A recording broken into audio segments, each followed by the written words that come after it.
Hello, everyone. Welcome back to Cinema Savvy. My name is Tate, and today I'm going to be looking back in time at 28 Days Later, Danny Boyle's famous horror film, which is getting its latest sequel as part of the franchise 28 years later, coming out this month. We're going back to the start, and we're also going to do a review on 28 Weeks Later as well. So that will be me as well, and that will be coming later on during the week. But we're going to look first of all at where it all began, where this franchise began. Of course, we've got 28 years, like I said, and also the Bone Temple coming out next year as well. So lots more heading forward towards this groundbreaking franchise in horror and zombie filmmaking. Before we go into that, please go and follow us on our socials. The Linktree link is down in the description and probably flashed across the screen right now. Also, go find all of our very different things. You can get pillows, merchandise, whatever, from our Redbubble store down in the description as well. So, because this is a retrospective, I'm going to go through some very different things about this film, from kind of, the IMDb all the way through to production and music and everything like that. So, the IMDb plot synopsis for 28 Days Later is 4 weeks after a mysterious, incurable virus spreads throughout the United Kingdom. A handful of survivors try to find sanctuary. And that is basically the plot. I mean, it's 4 weeks after this virus has been released, and we basically follow a couple of characters and their ways of survival, what they come up against, whether it is the zombies or the humans being the true villains behind it all. And it's a groundbreaking film for more than one reason, in the sense that it had, a variety of different things going for it in the first place. I remember first watching this film back in college.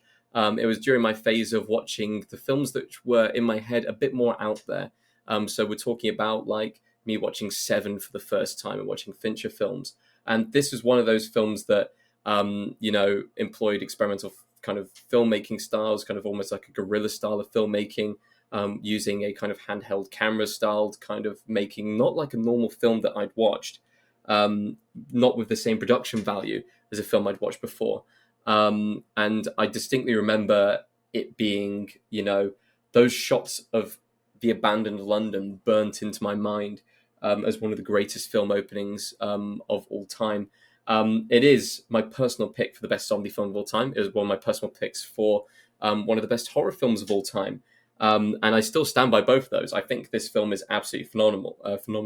I've seen it 2 or 3 times in the last year or so, just in the lead up to this new film coming out. It's absolutely fantastic. And I know that it's held in the hearts of many people as well. I mean, it's tied favorite for me in zombie films with Shaun of the Dead, but it's definitely up there as one of kind of, it was on my Mount Rushmore at least, for horror films, purely out of the style of filmmaking, the kind of raw energy that the film brought, the low budget that came with it, the great acting and the actors going on to have storied careers from this film. But also, we can look at the production side of things and where all those people have ended up. This was an Alex Garland screenplay. He was inspired by George A. Romero films, so we're talking Night of the Living Dead, Dawn of the Dead, those old classic horror zombie films. But actually, weirdly, he gained more inspiration and a kind of a sense of wanting to go and have a go at the zombie genre with the game Resident Evil, which of course has had its own films out there. And I do wonder if Alex Garland ever thought that maybe he could write a Resident Evil film before the franchise became what it was as far as filmmaking wise. But he got inspired to do that. And this was his first ever screenwriting credit to film. He's gone on to have an amazing career, whether that's, writing books, writing screenplays, or even directing things. Warfare was fantastic this year, and I absolutely love Ex Machina and all those things. So, he's had a brilliant career as far as directing is concerned. And then you look at like his screenwriting, and Danny Boyle liked Garland's screenplay, and he'd already adapted Garland's book, The Beach, which has Leonardo DiCaprio in it, and is a fantastic film itself. So that was always going to be something that would happen, those two kind of working together. And I mean, they have worked together since. I mean, Civil War last year was one of my favorite films of the year. Both of them have gone off to do their own things, but they do kind of come back together every now and then to work on a project as one. Especially with 28 Years coming out this year, that is them going back to the franchise, seeing as they weren't really as much involved with 28 Weeks Later. Now, the filmography has a notoriously low budget, only 8 million out of the budget, which also includes the fact that Christopher Eccleston had to take a pay cut to actually take on the role, which is absolutely crazy, given that he was one of the only actors that was kind of known before the film came out, actually had a storied career on screen and stage already at that point. Production-wise, like I said before, they used a Canon XL1 camera, which is a home buy video camcorder styled DV camera, digital video camera, and it's not what you'd expect when you're going in for any kind of cinematic release film. With kind of the technology available at the time, this was 2002. We had people making films like Lord of the Rings already before this point, The Matrix and stuff like that. So it is employing low budget filmmaking to give it that gritty, lived in feel, which was absolutely fantastic. Like I said, Brendan Gleeson and Chris Eccleston were already well known before they came into the film, but they weren't massive stars. All of the other casting people for it, Cillian Murphy, Naomi Harris, Megan Burns, unheard of at the time. This wasn't their first roles. They'd done smaller independent films, but this was their first kind of major foray onto the big stage, at least. Like I've mentioned already, the famous shots of London is a famous part of the production to this film. They did try and get permission for various different things, such as filming in Whitehall, such as filming near Big Ben and the House of Parliament. They were given some yeses and some nos. So for a lot of it, they had to basically film illegally, but they had to employ interesting techniques to get different shots. So certain areas of London were closed off, and the motorways were closed off on Sunday mornings with a rolling roadblock to get those abandoned shots. However, they asked for certain permissions, such as like placing a bus outside the front of Whitehall and various different things like that, and they were denied those permissions, but they still persisted. They just showed up with the bus at 4 o'clock in the morning. No one was there to stop them. No one was there to tell them they were wrong on doing it, so they just did it anyway. And this is absolutely crazy because this, when they were making the film, or at least part of production for the film, 9/11 had just happened. So a lot of places like the centre of London were on high alert.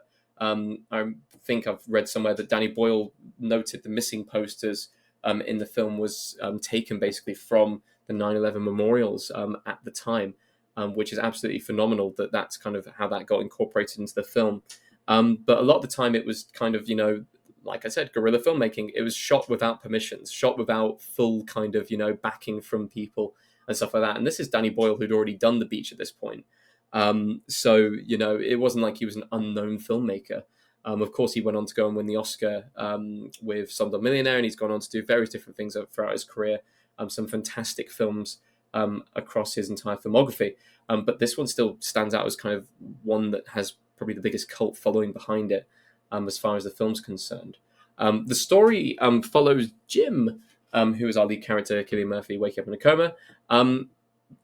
Like I said, that opening kind of, scenes of him roaming around London, stuff like that, are etched into my mind. I'm sure they're etched into a lot of horror film people's minds and zombie film people's minds, and even people kind of watching the film now. I mean, I don't want to jump to Legacy or anything like that, but, I remember comparisons being made when COVID hit to the abandoned streets of London looking like the start of 28 Days Later. And that's how far the outreach of this film has gone to. The fact that people are comparing real world kind of major catastrophic events of pure abandonment in the city of London to this film in particular, evoking the same images. So it's absolutely fascinating how far this film has reached, given it was an 8 million budget at the start. The very, very interesting kind of first scenes of the rabid monkeys and the virus, kind of the rage virus being introduced, with animal activists taking it out and not really knowing what they're doing. I mean, it's a quite, frightening start and stuff like that. And there are some fantastic scenes throughout the film, showcasing different areas of survival, whether people turn to faith, which I think they're going to probably explore in the new films, such as the church scene, or whether people resorted to family and staying kind of close to their loved ones, or people just try to survive, in any way possible. And that is basically where the crux of the film is. It's how people survive this, whether they gather together in groups. Are they willing to sacrifice their friends? Are they willing to sacrifice their family? And we get some various different key plot points to the film, that kind of follow the story. They're trying to get north. They're trying to get to Sanctuary. They're trying to get to a haven, some kind of place where the zombies won't be able to get them. All the way throughout, they're avoiding infected. They're coming across different types of infected, some that are slow, some that are fast, some that are hunting, some that are very neutral. And it's the human element of how they can get out of each situation, trying to avoid these hordes and hordes of zombies, but also the human element of other humans being just as big of a threat. Especially when we lose Frank, which is one of the key scenes of the film, Brendan Gleeson, when he gets that one drop of blood into his eye, and suddenly that he's gone, he's dead. He knows he's dead. He knows it straight away, and after that point, the army comes in. We get introduced to Christopher Eccleston's character, Henry Major West, who ends up being kind of the real villain of the entire film. Tricking them into safety, and then basically saying, look, we want to survive. We also want to have a bit of fun and stuff like that. So they're willing to go as far as, raping Naomi Harris's character, Selena, and Megan Burns' character, Hannah, just to kind of keep the troops happy. And they're willing to get rid of Jim, who's the only last threat to them, so they can keep them as almost slaves to that, which is absolutely vile. And it shows how far that we're saying vile as a character, the human characters who can make these choices and make these things, whereas the zombie characters, as vile as they are in the film, are they as scary as the human characters in the end? The zombie characters are brainless, they don't really think, and they will just go ahead and kill, whereas the human characters are making these conscious decisions as part of their own path to survival. It's fantastic kind of dichotomy of various different threads going throughout the film to various different themes, and those are kind of the ones that really stick out. The human element, and I think human elements always make zombie films more fascinating.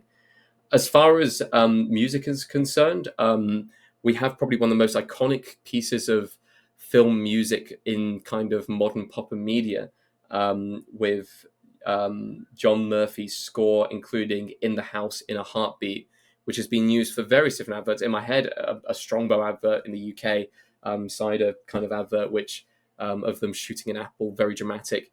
But it's been used in other media. It's been used all across the board. It's a very famous score now, and it's been used as part of advertising for various different parts of the film. It was reused again in 28 Weeks. I'm sure that parts of or elements of it will probably come back, although John Murphy is not doing the score for 28 years, or at least I don't believe he is. It wasn't listed down on Wikipedia that he would be doing it. He's currently doing the score for the new Superman film, so he's obviously gone on to do quite a storied career as well.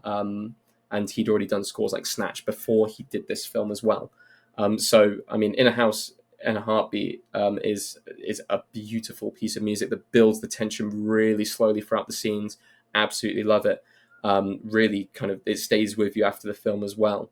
And then we move on to the final part. We move on to the impact on release. Well, really interesting. I did not know this. It only made 6.1 million in the UK, so it wouldn't have made its budget back if it was a UK only release.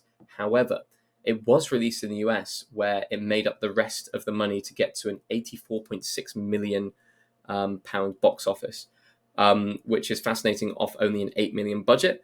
The fact that the US was the place that really kind of kicked it on. And then post that, this film took on a whole new light with, home media release and everything like that. It always had positive reception. Like, it always was given a positive review from the very, very start. People loved it from the start, but now it is regarded as one of the best horror films of all time, one of the best zombie films of all time. I've seen it on lists of like the best British films of all time. Some even rank it onto their top 100 films of all time. So it's it's definitely kind of garnered a cult following. It's definitely garnered its praise over time.